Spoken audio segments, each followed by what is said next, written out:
La Tunisie est un pays situé en Afrique du Nord. Avec un peu plus de 163 000 km² pour 11,3 millions d'habitants, la densité est de 65 habitants au km².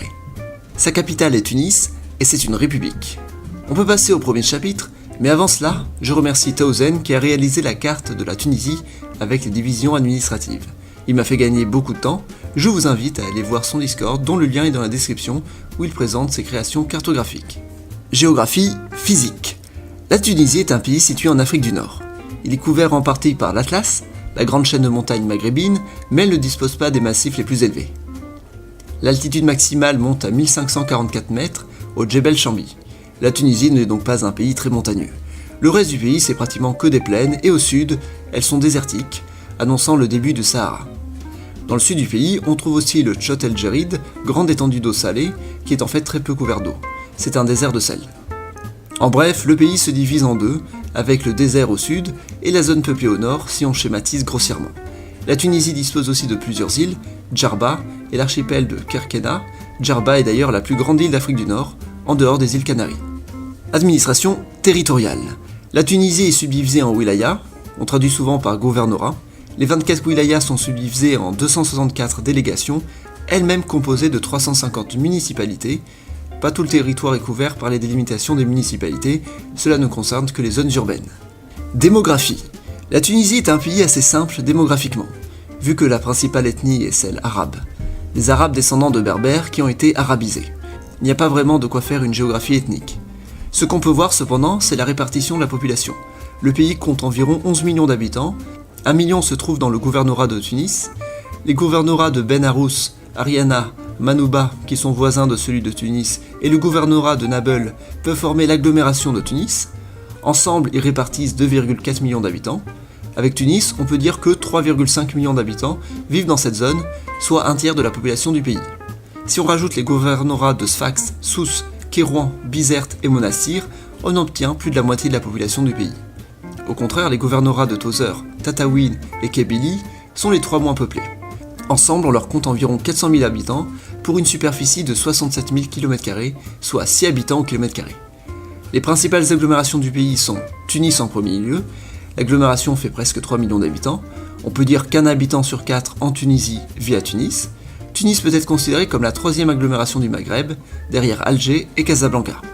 La deuxième ville du pays est Sfax, qui dépasse le demi-million d'habitants avec son agglomération. À mi-chemin entre les deux villes, on trouve la troisième agglomération du pays, Sousse. Sousse compte plus de 300 000 habitants dans son agglomération. Ces trois principales villes forment un axe majeur en Tunisie. À cela on ajoute trois petites villes dépassant les 100 000 habitants, Kérouan, Bizerte et Gabès. Il y a aussi Gafsa, un peu plus isolé et approchant les 100 000 habitants. Zarzis, avec 70 000 habitants, est la principale ville du sud. On peut dire aussi que Tataouine, avec presque 70 000 habitants, est la principale ville du désert. Bon, maintenant qu'on a vu où est disposée la population, on peut regarder le réseau. Réseau. Comme dit précédemment, les trois principales villes du pays sont dans l'axe nord-sud, qui longe le littoral. Il y a une autoroute qui relie Tunis à Sfax, c'est l'autoroute A1. Le premier tronçon est inauguré en 1981 et se contente de rester dans la banlieue de Tunis. C'est dans les années 90 que l'autoroute finit par rejoindre Sousse. Puis dans les années 2000, elle rejoint Sfax. Sfax dispose d'une rocade qui fait le tour de la ville. C'en est de même pour Sousse, ces rocades ne sont pas autoroutières. À Tunis, il n'y a pas vraiment de rocade bien définie, il y a plusieurs voies rapides qui relient entre elles les différentes autoroutes. Tunis est enfin le point central où se rejoignent les trois autoroutes du pays. Les deux autres autoroutes sont les suivantes. D'abord l'A3, qui part de Tunis pour aller jusqu'à Boussalem. Cette autoroute est bien plus récente que la 1 puisqu'elle a commencé à exister dans les années 2000 et elle s'est développée jusqu'à récemment, dans les années 2010. Le but de cette autoroute est de rejoindre l'Algérie et de relier l'autoroute algérienne qui elle non plus n'est toujours pas terminée. Ensemble et avec l'autoroute marocaine, elle formerait la transmaghrébine. Enfin il y a l'A4 qui part de Tunis pour aller vers le nord. Elle est complète et va jusqu'à Bizerte depuis le début des années 2000.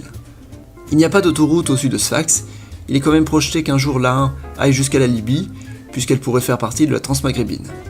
Bon voilà, c'est à peu près tout pour les autoroutes. Passons au ferroviaire. Il y a une ligne qui part de Tunis jusqu'à Gabès et qui passe du coup par les principales villes que sont Sousse et Sfax. C'est la principale ligne du pays, et on a d'autres, notamment celle qui va vers l'Algérie, depuis Tunis, mais aussi d'autres lignes intérieures. On peut compter ensuite des lignes de train de banlieue. Il y a par exemple le métro du Sahel, qui part de Sousse et qui va jusqu'à Mahdia, en passant par Monastir. C'est une ligne régionale, voire urbaine, avec un grand nombre de stations. Il y a même un arrêt à l'aéroport international. Bien évidemment, il y a des trains de banlieue à Tunis. De plus, la capitale dispose d'un tramway qu'on appelle le métro de Tunis. C'est un métro léger en fait, la première ligne a été inaugurée en 1985. A l'époque, c'était un des seuls tramways d'Afrique avec ceux en Égypte. Les principaux ports sont ceux de la Goulette et Rades, dans la banlieue de Tunis, et Bizerte, au nord du pays. Les principaux aéroports du pays sont celui de Tunis, qui est le principal avec 5 millions de passagers, suivi par celui de Djerba avec 4 millions, puis celui de Sousse qui compte 3 millions de passagers annuels. Économie. En Tunisie, on peut citer deux grands secteurs économiques, le phosphate et le tourisme. Pour ce qui est du phosphate, il est de bonne qualité, il est exploité et vendu soit directement, soit traité sur place. Le phosphate est utilisé comme engrais. C'est dans le gouvernement de Gafsa notamment qu'on trouve les principales mines.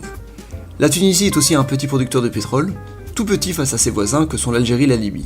En fait, elle ne produit pas assez de pétrole pour subvenir à ses propres besoins, elle exploite aussi du gaz naturel.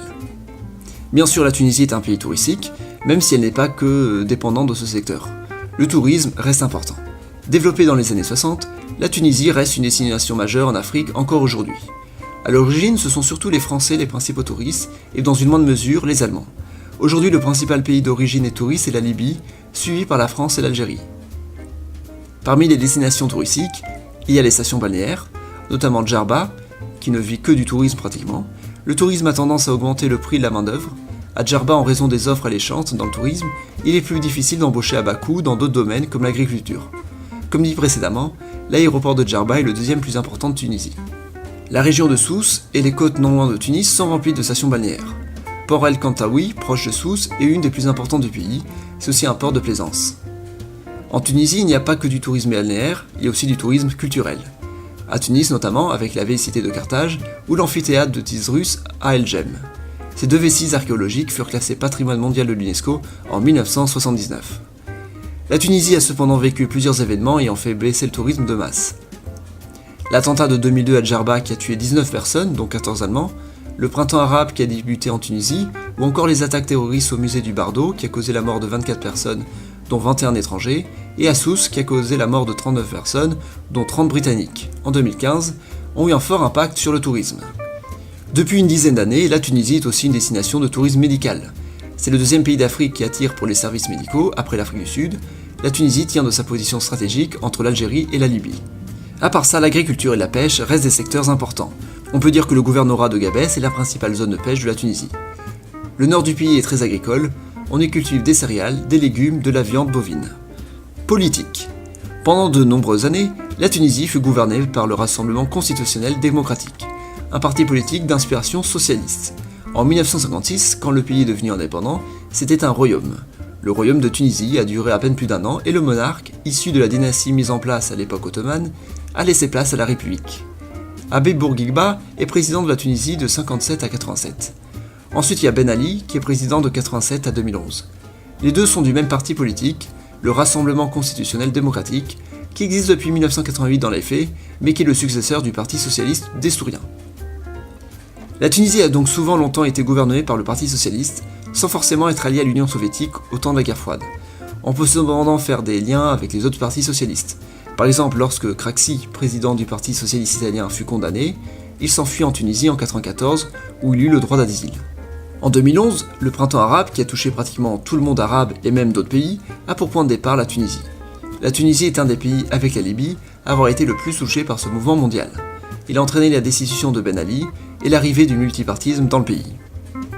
Lors des élections législatives en 2014, on a pu voir le visage politique de la Tunisie. Au second tour, des partis sont arrivés en tête en fonction des gouvernorats. Au nord, le parti Nida Tounes arrive en tête, alors qu'au sud, c'est le Ennahda qui arrive en tête. Il est encore tôt pour dire si la Tunisie peut être considérée comme un pays progressiste au sein du monde arabe, ou du moins de l'Afrique du Nord, en particulier en matière d'égalité homme-femme, avec notamment une loi en faveur de cette politique dans la Constitution de 2014.